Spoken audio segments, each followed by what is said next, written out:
What's up, guys? Hey, today's video is about how much it is to repair a Tesla. Yes, I did get in an accident recently, and just to sum it up real quick, basically the front of my car got damaged, in which the bumper went in about that much. I'm not going to say how it happened, but I thought it was going to be a minor fix, just because I was like, oh, pull the bumper off, maybe flatten out the hood because it's very malleable. But it turned out to be a big different story. I thought maybe I could pay out of pocket just because it looked very minor damage. Look at this picture right here. It looks, you know, not too noticeable. You see the bumper is pushed in, causing that hood to go up. And right away, once it happened, I got an alert on my screen.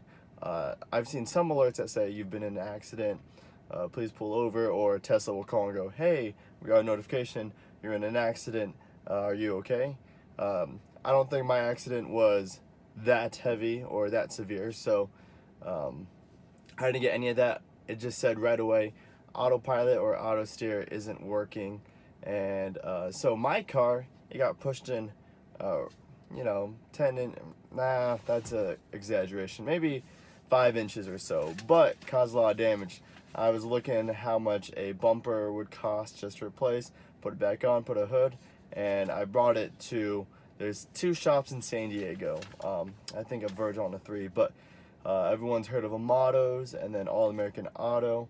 I heard, I was thinking about going out of pocket, so I wanted to go where I heard was the cheapest, and that was All American Auto. So I went there, said, hey, how much do you think it's gonna be? Right off the bat, they were saying, ooh, you're not gonna want to pay out of pocket for that.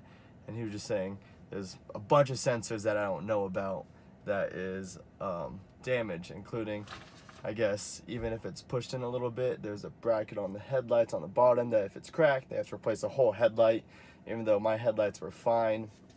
And which brings me up to another issue that I'm going to go on a quick tangent about, which is the limited amount of Tesla authorized shops where it includes your warranty.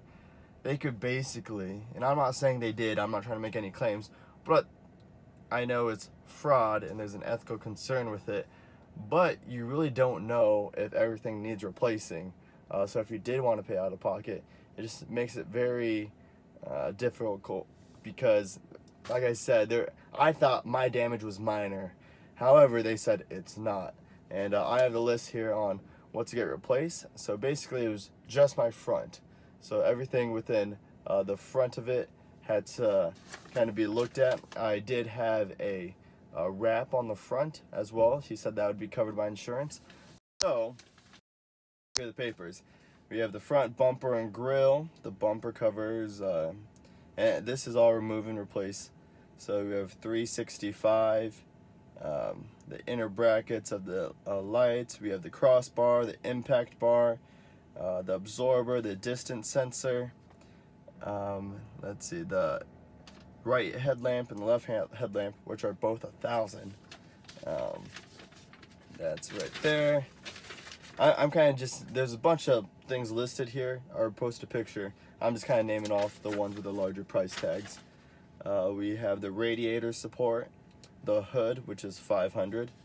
You have the storage compartment, hinges, they charge you for another emblem. Let's see. And those are kind of the big ones as far as the parts go.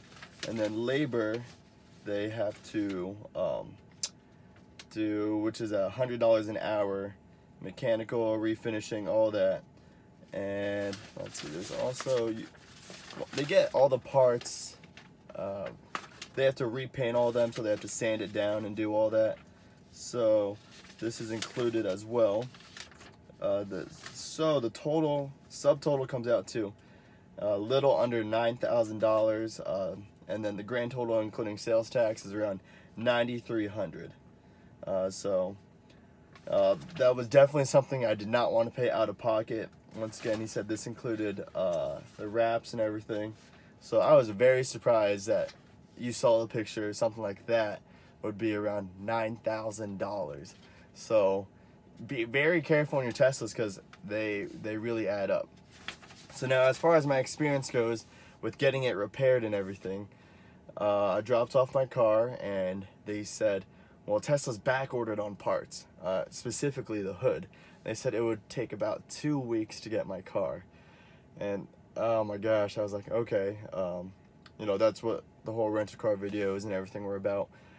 So it took 2 weeks just to get the part, and then waited 2 weeks, and then they were finishing it, and then I got my car back, and then I got an alert saying autopilot's still not working. If you guys remember, when you first get your car, there's a recalibration time. So I thought I had time to recalibrate it and you know, drive 50 miles. So I drove 50 miles, still autopilot not working, auto steer unavailable. And it said maybe restored on next drive. So I decided to give Tesla a call. And they said, just, you know, do the power reset, do the soft reset, the hard reset. Let's see if they can do something on their line. And they said they're going to send a mobile technician out. So they sent a mobile technician out, and for some reason he gets to my car and goes, hey, this is something that needs, I just looked at your file, and it's something that you need to take into the shop for.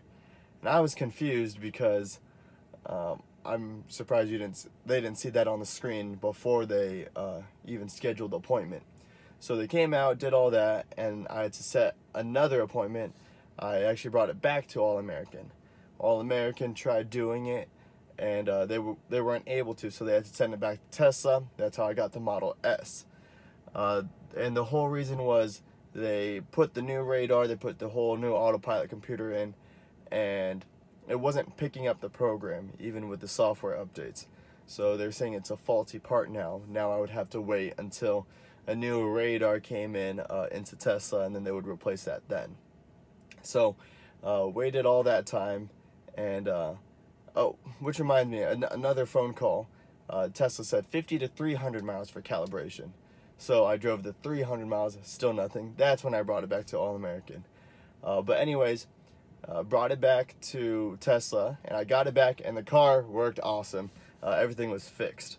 However, I was looking through my car, and some of the wrap wasn't done, specifically the headlights.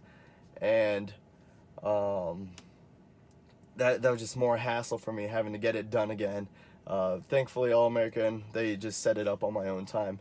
I could bring it into the shop where they get it done and get that done. However, on the ceramic coat, they said they would also ceramic coat it. All I had to, as you guys know, I did my own ceramic coat on my car.